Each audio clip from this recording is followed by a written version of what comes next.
देश के सर्वश्रेष्ठ इंजीनियरिंग संस्थान यानी आईआईटी से डिग्री लेने के बाद एमएनसीज या किसी विदेश में उड़ने के बजाय विप्र गोयल भारत में खेतों पर हैं, धरती पर हैं, जल खेत बना रहे हैं। जल खेत का संकल्पना इनके दिमाग की उपज है और इससे कैसे लोगों को फायदा पहुंचाया जाए, किसानों तक कैसे पहुंचा जाए, धरती को कैसे समृद्ध किया जाए, इस मुहिम में लगे हैं। हम विप्र गोयल से बात करते हैं। विप्र, आपकी जो संकल्पना थी, जो आपकी सोच थी, वो धरती पर उतर रही है, धीरे धीरे ही सही, लेकिन सरकार को, शासन को, प्रशासन को और सबसे बड़ी चीज किसानों को समझ में आने लगा है कि जल का कल यही है।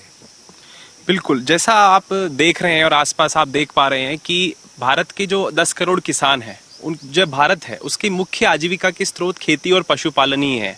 तो अगर हम सच में एक आत्मनिर्भर भारत का निर्माण करना चाहते हैं, अगर हम सच में ही सबका साथ, सबका विकास, सबका विश्वास, सबका प्रयास, ऐसे हमारे जो भारत के गोल्स हैं उनको अचीव करना चाहते हैं, तो हमें गांव-गांव, खेत-खेत पे कुछ क्रियाओं के लिए किसानों को, हमारे ग्रामीण जनों को तैयार करना होगा।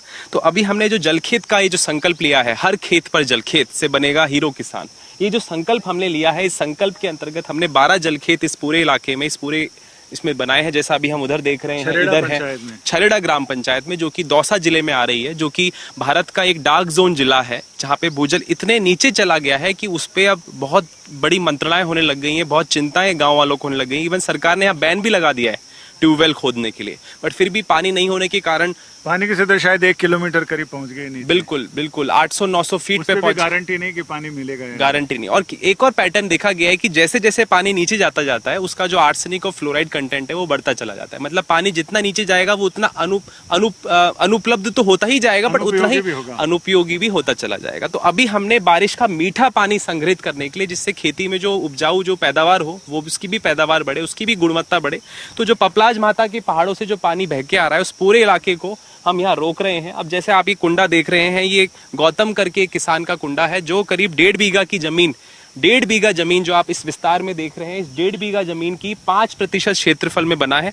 और इस कुंडे की संधारण क्षमता 3.5 लाख लीटर है। और कुल 12 कुंडों में हम 1 करोड़ लीटर वर्षा जल संरक्षण क्षमता क्रिएट कर चुके हैं, जिससे किसानों को 12 मासी सिंचाई मिलेगी।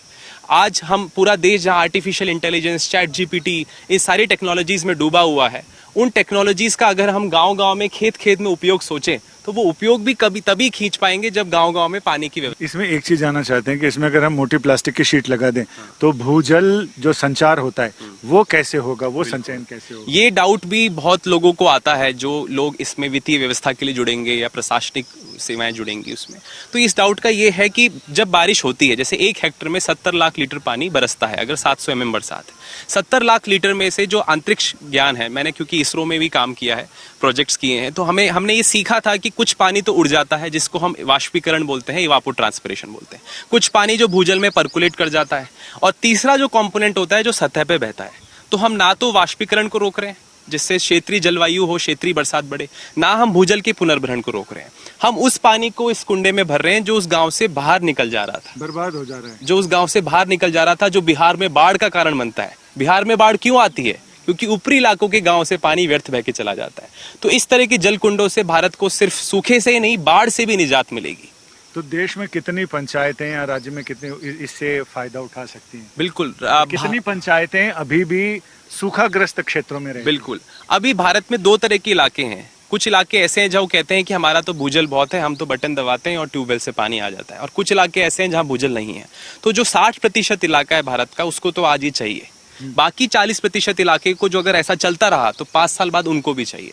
तो जिनके पास आज पानी है उनको भी आज ही समझना होगा कि जगने की जरूरत है। जैसे उत्तर प्रदेश हो गया, जितने भी इलाके जहाँ बरसात अधिक मात्रा में हो रही है, तो उनको भी इस भूजल की कुंडी की तरफ मुड़ना होगा। क्योंकि पंजाब जैसा राज्य जो हरित क्रांति के बाद इतना देश में आगे आया, आज पंजाब जैसा राज्य अपने पानी के लिए त्रासदी झेल रहा है, और ऐसा रिपोर्ट्स हैं कि 10 साल में पंजाब रेगिस्तान बनने वाला है।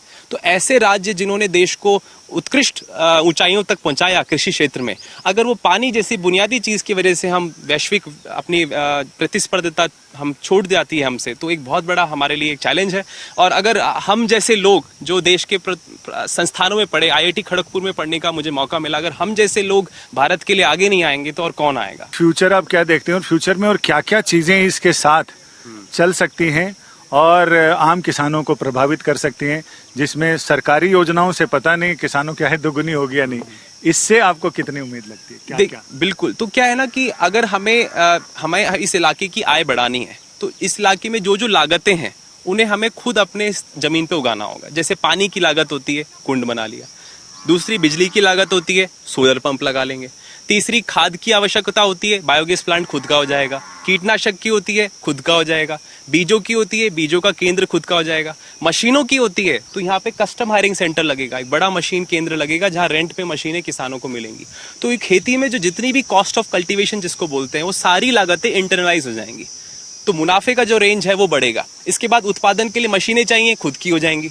तो जितना जो प्रधानमंत्री जी भी कहते हैं कि आत्मनिर्भर गांव, उनसे आत्मनिर्भरता का बहुत बड़ा मीनिंग है। प्रोसेसिंग को भी आप इसमें प्रोसेसिंग को भी हम इन हाउस कर देंगे। तो आज का छरेड़ा का किसान यूरोप में अपना माल बेचे और उसके लिए सारी व्यवस्था इस गांव में हो, ये संकल्प, ये सपना लेके चल रहे हैं। और ना कि सिर्फ एक गांव का, भारत में 2.5 लाख ग्राम पंचायतें हैं। मेरा ये सपना है कि 2030 तक पूरा भारत स्वर्ण नगरी की तरफ बदले। और स्वर्ण नगरी कैसे बदलेगा? जब तक गांव गांव में पानी, बिजली, रोजगार की ये समुचित और सतत व्यवस्था हो। ये सपना लेके हम आज इस जल खेत के बनने से पहले हमारी टीम वाले को एक किसान बोलते थे कि हम इसको बांध लेंगे, हमारे टीम मेंबर को बोलते थे कि हम इसको बांध लेंगे, तो मुझे बड़ी हंसी आती थी। हनुमान जी को भी बांधा था रावण ने।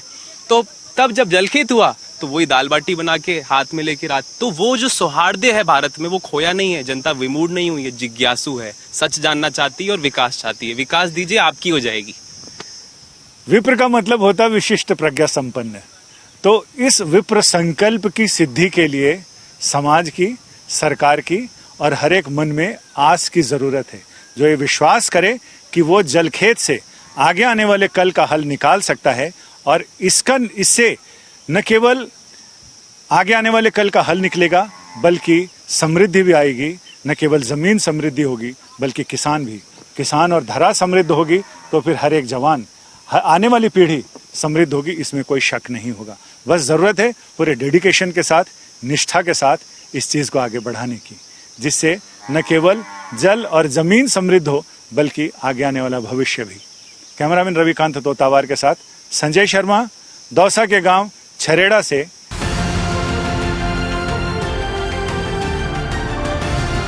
किसान तक खाना है तो उगाना है, किसान तक खाना है तो उगाना है, किसान तक खाना है तो उगाना है, किसान तक खाना है तो उगाना है, किसान तक खाना है तो उगाना है, किसान तक खाना है तो उगाना है।